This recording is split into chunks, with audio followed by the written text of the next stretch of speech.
It's starting to look a lot like Passover.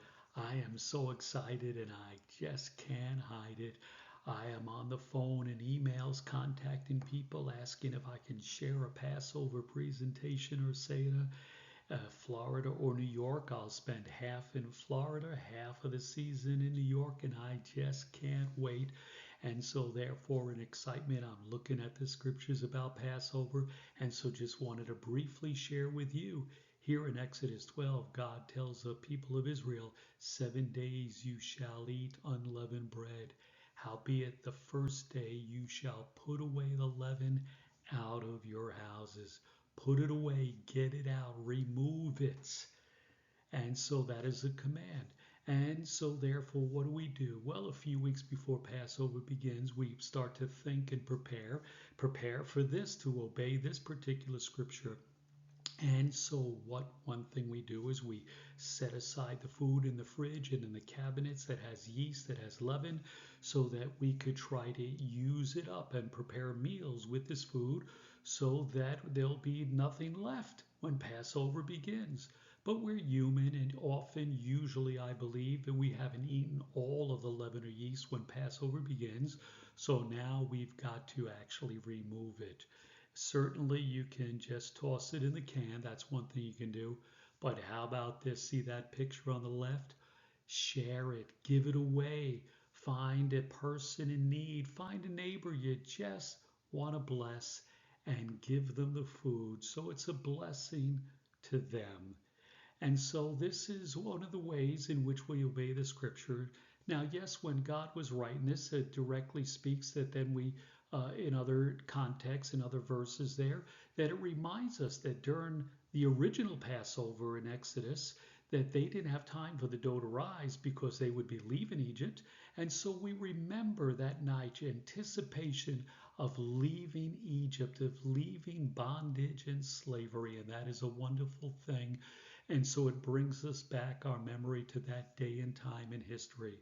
But I believe there is more. There's more application that God has in mind for us. Here we see some more application, very important application. There is a book called Passover written by Mordell Klein, and in his book, this is what he writes. The Jews see the whole process of searching for comets and eliminating it, removing it from our homes as a reminder to man that he should search through his deeds and purify his actions. Search through those deeds. Is it good, bad? Mere renunciation of the imperfect past, one's own comets, it's not sufficient. It's not enough. It must be destroyed so you can't pick it up and deal with it again.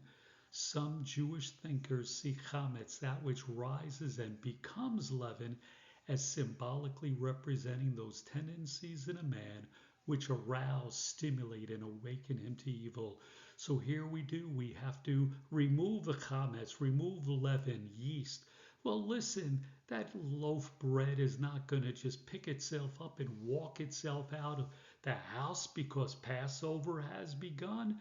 You've got to search, open your eyes, open the refrigerator, open the cabinet, and look for it. I'm not that smart. I don't know food stuff, so I have to look at ingredients. I look for the words yeast and leaven to know that this is something that has yeast or leaven. I read the ingredients and find out. So, one, we've got to search. But then what does it say? Mere renunciation, just saying, oh, it's bad, it's bad. That's not enough. You've got to destroy it. Not destroy the physical leaven, yeast, that Italian bread, delicious, that donut. No, some Jewish thinkers see chametz, that which rises and becomes leaven, represents those tendencies within us that arouse us and cause us to do evil, to break God's commands.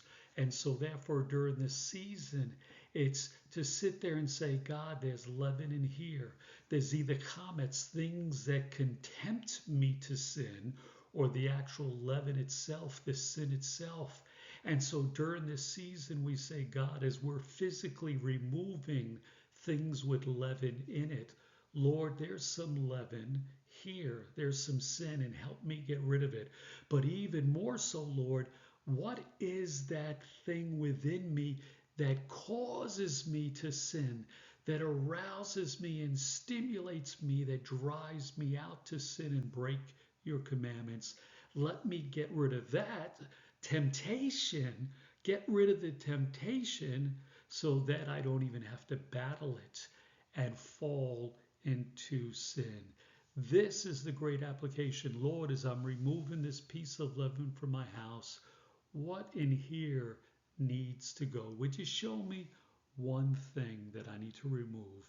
And listen, the last thing I want to share with you is that in the places that I'm going to share about Passover, I have a very, very, very special banner that I just made, and I'm bringing it with me. You need to invite me because you're going to want this banner. I want to be a matzah man. Paul in the New Testament tells Corinthians, non-Jewish believers in Jesus, Gentile Christians, don't you know a little yeast leavens the whole batch of dough? So get rid of that. Get rid of that old yeast so that you may be new, unleavened batch, unleavened bread, that you may be matzah as you really are. You are a matzah man. I want to be a matzah man. I want to be without leaven, without sin. This banner, as you see, it's a banner, but hey, what? There's my face inside there.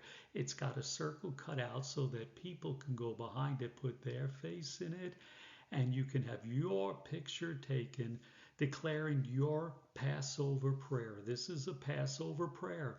I want to be a matzah man. I want to be unleavened. I want to be without sin and without temptation. Is that your Passover prayer? It's mine.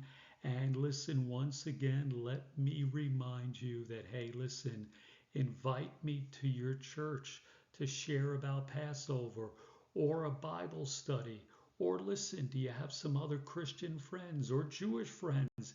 Invite them to your house and bring me there to share about Passover.